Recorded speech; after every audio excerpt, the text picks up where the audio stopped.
The scribes are being trained to become venin, because how else are they able to do it within the wards? The flyers can't even use their magic because of the wards. So the only place they can do it is underground, because even Jack is standing next to the ward stone. Granted, it has just been broken, but he makes a comment that says there is so much power underneath us right now. Yeah. The scribes, they live underground basically. Like the archives, I think, are like normal level, like the library part of it. Yeah. But then there's all those vaults underneath. Yeah, And I'm they're with all you. down. General Sorrengail says to Violet the reason why she put her in the Rider's Quadrant. And she was like, because I knew if you stayed in the scribe, you would have ascended to being like Markham's apprentice, basically. Which means he would have brought you into the fold. He would have filled you in about all the venin, all the stuff we've been redacting through history. And you wouldn't have really had the tools to fight back. Yeah. And so how many people have moved up to that position? And then they talk about those two paths the scribes can go on. I forget what the names are, but Jasenia's on one of them, where it's like you have to be really trustworthy, you have to pass all these tests.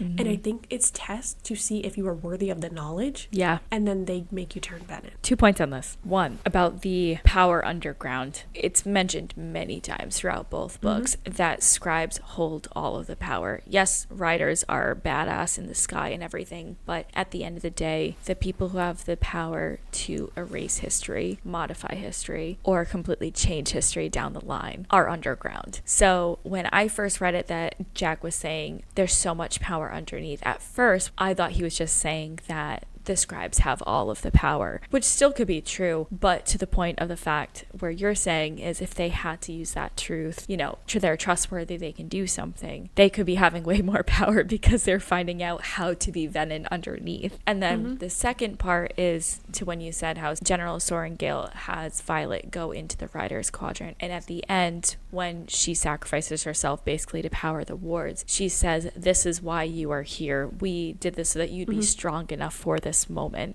I think she knew there's something in the father's research that we don't know that I think is going to help determine what is going to happen going forward with the venin.